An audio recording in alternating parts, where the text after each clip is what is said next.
Welcome to Mansik Shakti Foundation, the course about mind sciences. And we are discussing about awareness regarding mental health issues, the psyche, mind-body regulation. Particularly for a student, and we see that how crucial it is to be aware about your own problems in order to identify as early as possible. So that's the topic that we want to discuss today. And to take it forward, we must understand that we cannot tell the story of significance of awareness if we do not reflect back on what is mental illness, mental health condition, and mental disorders. But in any way, the pain of ignorance and unawareness is immense. Have you met people who cannot read, who cannot write, who cannot read the letter, who cannot read their bus ticket, the payment receipt? How they must be feeling.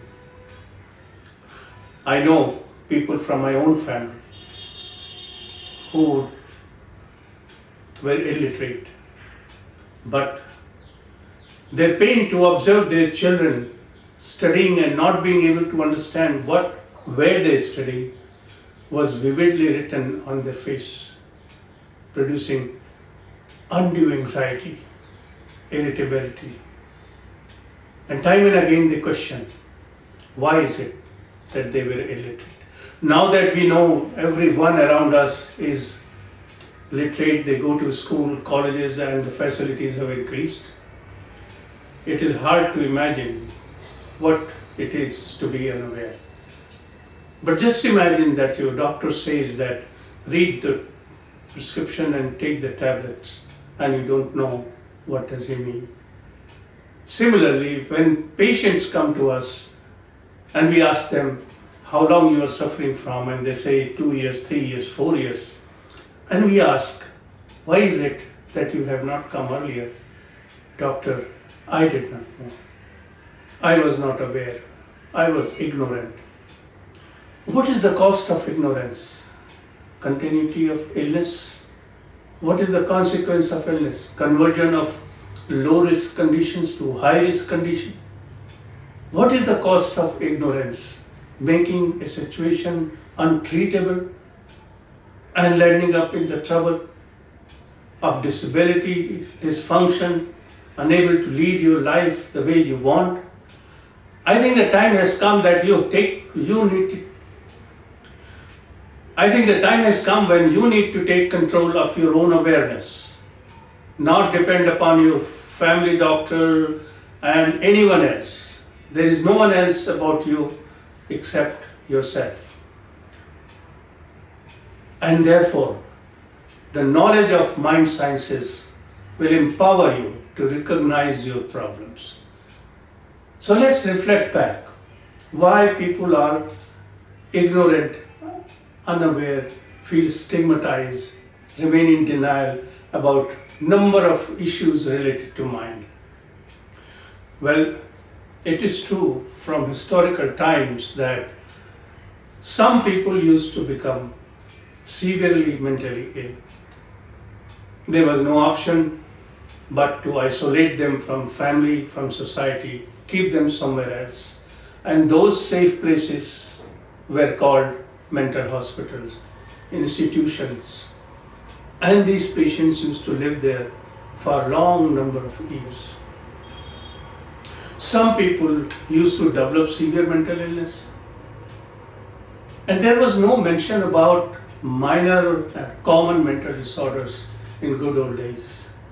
All people knew that some people in society, 1%, 2%, become suddenly severely ill.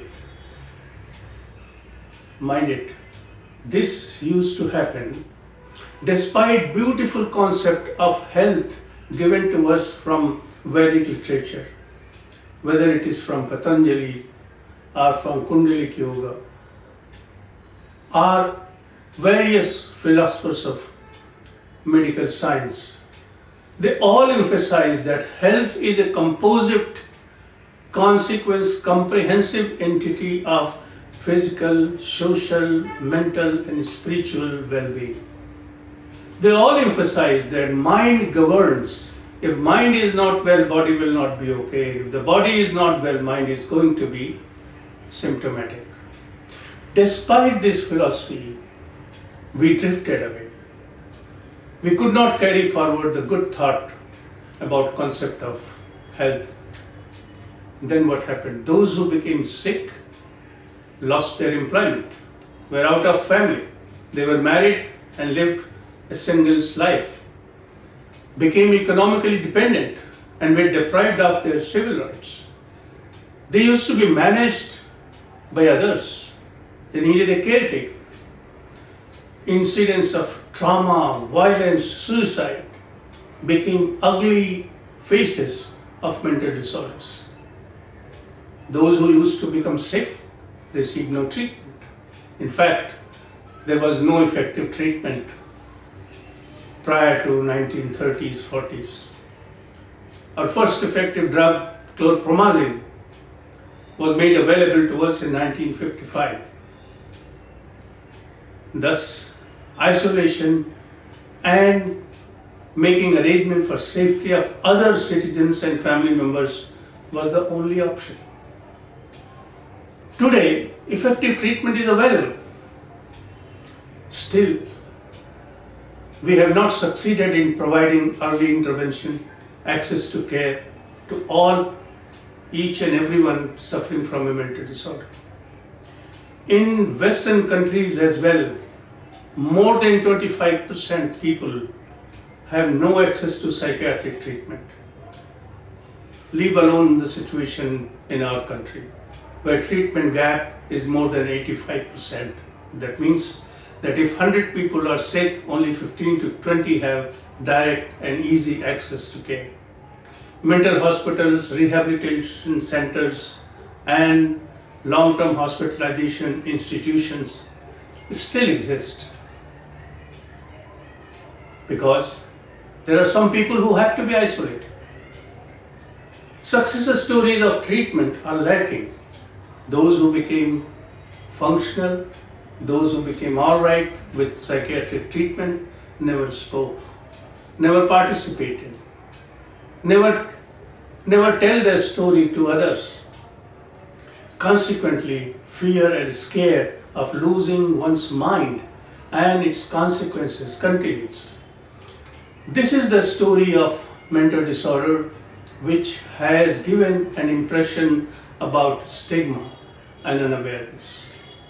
People are not interested in listening this story. Each one of us are frightened that, wow, can we lose our mind? Shall we become something like that we will be out in a mental hospital? Despite Herculean tasks at national, international level by number of organizations like World Health Organization, like World Psychiatric Association, American Psychiatric Association, Indian Psychiatric Association, World Federation of Mental Health, and number of non-governmental organizations fighting the battle of stigma tooth and nail. We have gained very little. Things are now changing because of media, hopefully, but not to the extent that we would like to see. Not to the extent